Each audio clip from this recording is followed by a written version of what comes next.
చక్రధరుని కథ. భైరవానందుడు ఇచ్చిన రాగిరేకుల్ని పట్టుకుని నలుగురు మిత్రులు ఉత్తరదిశగా ప్రయాణించారు. అందులో ఒకరికి రాగి దొరికింది. దానితో తృప్తి చెందాడతను. మరొకరికి వెండి దొరికింది. దానితో అతను తృప్తి చెందాడు. మిగిలిన ఇద్దరూ బంగారం కోసం ముందుకు నడిచారు. కొంత దూరం ప్రయాణించారో లేదో అందులో ఒకని చేతిలోని రాగిరేకు అప్రయత్నంగా కిందపడి శరవేగంతో భూమిలోనికి చొచ్చుకుపోయింది. అక్కడ తవ్వి చూశారిద్దరూ. అనుకున్నట్టే వారికి అక్కడ బంగారం దొరికింది. దొరికిన కాడికి రాగి, వెండితో మన మిత్రులిద్దరూ తొందరపడి వెను తిరిగారు. కొంచెం ఓపిక పట్టిట ఉంటే బంగారాన్ని చేజిక్కించుకునేవారు. ఏం చేస్తాం? ఎవరి అదృష్టం వారిది. రా, మనిద్దరం బంగారాన్ని పంచుకుందాం. సమానంగా వాటాలు వేసుకుని మూటలు మోసుకుని పోదాం అన్నాడో మిత్రుడు. ఈ బంగారం మనకే కాదు, మన పిల్లలకి, వారి పిల్లలకి, వారి వారి పిల్లలకి అందరికీ సరిపోతుంది. మనం సర్వ సంపన్నులం. అనుమానం లేదు అన్నాడు మళ్ళీ. అతని మాటలు పట్టించుకోక ఏదో ఆలోచనలో ఉన్నాడు రెండో మిత్రుడు. ఇంకొంచెం శ్రమ తీసుకుని ముందుకు నడిస్తే రత్న నిక్షేపం లభిస్తుంది. వెలకట్టలేని ఆ నిక్షేపం ముందు ఈ బంగారం ఎంత? దీనిని వద్దనుకోవడమే శ్రేయస్కరం. ఏమిటి మిత్రమా, ఏంటాలోచిస్తున్నావు? రా, బంగారాన్ని పంచుకుందాం ఆలోచన నుంచి తేరుకున్నాడు రెండో మిత్రుడు. ఇలా అన్నాడు, నాకీ బంగారంలో వాటావద్దు.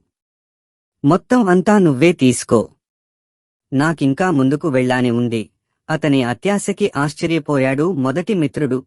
చూడు మిత్రమా, మనకు రాగిరేకుల్ని ప్రసాదించిన యోగి మొదటి నిధితోనే తృప్తి చెందండన్నాడు. నలుగురికి అది సరిపోతుందన్నాడు. మనం వినలేదు. బంగారం కోసం వచ్చాం. దొరికింది. చాలిది. రా, పంచుకుని హాయిగా ఇళ్ళకి పోదాం. రాను త్యాస మొదటికే మోసం అంటారు. నా మాట విను. రాక్ బతిమలాడాడు. వినలేదతను. ముందు రత్నరాశులు ఉన్నాయి. ఉంటాయి. బంగారం తర్వాత రత్నాలే దొరికేది. వాటి ముందు ఈ బంగారం ఎంత? ఈ బంగారాన్ని వదిలే. నాతో పాటు రా, రత్నాలు చేజిక్కుంచుకుందాం అన్నాడు రెండో మిత్రుడు. నాకీ బంగారం చాలు.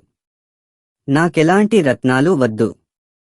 నేను రాను. నీ కర్మనా కర్మకేంగాని నిన్ను ఒంటరిగా వదిలి వెళ్ళిపోతున్నానని బాధగా ఉంది అన్నాడు మొదటి మిత్రుడు. నువ్వేం బాధపడకు. వస్తాను అంటూ పరుగుదీశాడు అక్కడ్నుంచి రెండో మిత్రుడు. చూస్తుండగానే కనుమరుగైపోయాడు. పరుగుదీస్తోన్న మిత్రుణ్ణి చూసి ఇలా అనుకున్నాడు మొదటి మిత్రుడు, ఎవరి కర్మకి ఎవరు కర్తలు? పరుగుదీస్తున్న యువకుని చేతిలోంచి అప్రయత్నంగా రాగిరేకు కింద పడింది. అక్కడ తవ్వనవసరం లేకపోయింది. రేకు పడగానే భూమి రెండుగా చీలి దారిచేసింది. ఆ దారంట నడవసాగాడా యువకుడు. రత్నరాశుల కోసం వళ్లంతా కళ్ళు చేసుకుని చూడసాగాడు. అలా చూస్తుంటే ఒకచోట ఓ వ్యక్తి కనిపించాడతనికి. రక్తం చిమ్ముతోన్న శరీరంతో ఉన్నాడా వ్యక్తి. పెద్ద చక్రాన్ని తల మీద మోస్తున్నాడు. అతని తలని ఇరుసుగా చేసుకుని ఆ చక్రం తిరుగుతోంది. చిత్రంగా ఉందే అనుకుంటూ అతన్ని సమీపించాడు. రత్నరాశుల్ని కోరుకుంటున్న యువకుడు, ఎవరు స్వామీ మీరు?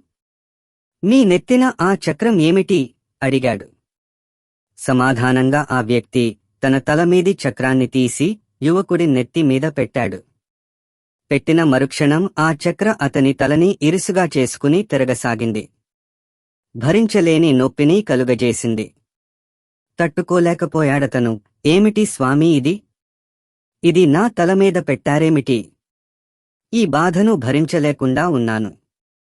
తీయండి స్వామీ, నా తలమీద నుంచి దీనిని తొలగించండి బతిమలాడాడు యువకుడు. సమాధానంగా నవ్వాడు ఆ వ్యక్తి. ఎందుకు స్వామీ నవ్వుతున్నారు? అడిగాడు. ఎందుకంటే నీలాగే రత్నరాశుల మీది ఆశతో ఒకప్పుడు నేనిక్కడికి వచ్చాను. అప్పుడు ఈ చక్రాన్ని నెత్తి మీద మోస్తూ ఓ వ్యక్తి నాకు కనిపించాడిక్కడ. నీలాగే ఆ వ్యక్తిని అడిగాను. సమాధానంగా తను మోస్తున్న చక్రం నా మీద పెట్టి బతుకు జీవుడా అనుకుంటూ వెళ్ళిపోయాడిక్కడ్నుంచి. బాధనలా తప్పించుకున్నాడు. నేను ఇప్పుడు చేసిందదే. సెలవు అన్నాడా వ్యక్తి. ముందుకు నడిచాడు. తల తిరిగి నొప్పి పెడుతున్నా రత్నాల మీది ఆశ చావలేదు యువకుడికి. వెళ్ళిపోతున్న వ్యక్తిని కేకేశాడు. ఇదిగో. అసలిక్కడ రత్నరాసులు ఉన్నాయా? ఇంకో మాట, నువ్వెప్పటినుంచి ఈ బాధను భరిస్తూ ఉన్నావిక్కడ? అడిగాడు. నేను త్రేతాయుగం నాటివాణ్ణి. శ్రీరాముడు రాజ్యం చేస్తున్నప్పటివాణ్ణి. రామరాజ్యంలో ఏ లోటు లేకపోయినా అత్యాశతో ఇక్కడికి వచ్చాను. కుబేరుడు ఇక్కడ దాచి ఉంచిన రత్నరాసుల్ని చేజిక్కించుకుందామనుకున్నాను. అయింది కాదు అన్నాడా వ్యక్తి తిరుగుతున్న చక్రంతో పాటుగా తిరుగుతున్న తన తలని అదుపు చేసేందుకు ప్రయత్నిస్తూ. యువకుడు ఇలా అడిగాడు.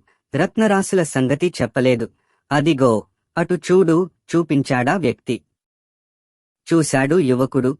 కోటి సూర్యబింబాల్ని కుప్పపోసినట్టుగా మెరుస్తున్నాయి చూడు, అవి వజ్రాలు. వాటి పక్కనున్నవి వైడూర్యాలు. అదిగో అవి పుష్యరాగాలు. వాటి పక్కనున్నవి అవే మరకత మాణిక్యాలు. వాటిని చూస్తూ ఆనందించు. అంతే. ముట్టుకున్నావో మరింతగా హింస పడాల్సొస్తుంది. ఎవరూ వాటిని చేజిక్కించుకోకుండా ఉండేందుకే ఈ చక్రాన్ని ఇక్కడ కాపలాగా పెట్టాడు కుబేరుడు, చెప్పాడా వ్యక్తి. త్రేతాయుగం. శ్రీరాముని కాలం నాటి వాడినంటున్నావు. ఇప్పుడేమో ఇది కలియుగం. వత్సరాజు ఉదయనుడు పాలిస్తున్న రోజులివి. ఆనాటినుంచి ఈనాటి వరకు ఎలా ఉన్నావిక్కడ? నీకు మరణం లేదా? అడిగాడు యువకుడు. లేదు.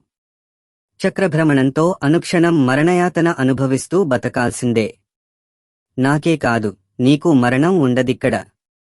మరణమే కాదు, ఆకలి దప్పులు కూడా ఉండవు, చెప్పాడా వ్యక్తి. మరి నాకు విముక్తి ఎప్పుడు? నీలాగే అత్యాశతో రత్నరాసుల కోసం ఇక్కడికి వచ్చిన వానికి ఆ చక్రాన్ని కానుకగా సమర్పించి తప్పుకో. అప్పుడే విముక్తి. అందాకా నీకీ నరకయాతన తప్పదు అన్నాడు వ్యక్తి. తేలిగ్గా చేతులూపుకుంటూ ఆనందంగా వెళ్ళిపోయాడక్కడ్నుంచి. రత్నరాసుల కోసం పరుగుదీసిన మిత్రుడు ఆ రాసుల్ని సాధించాడా? సాధించకపోతే దొరికిన బంగారంలో సగభాగం ఇచ్చి ఆదుకుందామన్న తలంపుతో అతన్ని వెదుక్కుంటూ అక్కడికి వచ్చాడు మొదటి మిత్రుడు. నెత్తిమీది చక్రంతో తిరిగిపోతున్న మిత్రుణ్ణి చూసి, అతని శరీరం మీద ధారలు కడుతున్న రక్తాన్ని చూసి నిర్ఘాంతపోయాడు. ఏమిటిది మిత్రమా? జాలిపడ్డాడు. జరిగిందంతా చెప్పుకొచ్చాడు మిత్రుడు. చదువుకున్నావు కాని వివేకం లేకుండా పోయింది. సింహకారకులు అని ఓ కథ ఉంది.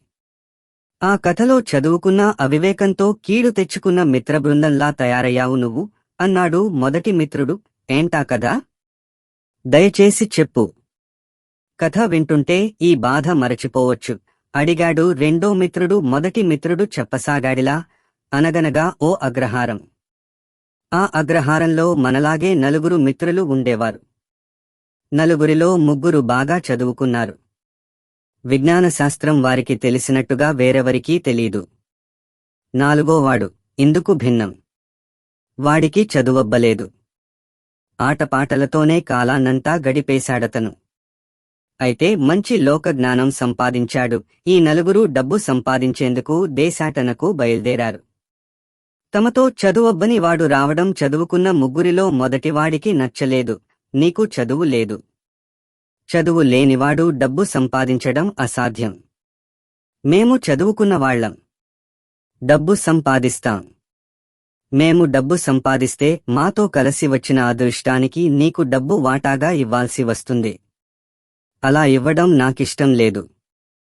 నువ్వు రావద్దు అన్నాడు. నిజమే. నువ్వు డబ్బు సంపాదించలేవు. మేము సంపాదిస్తే అందులో నీకు వాటా ఇవ్వాలి.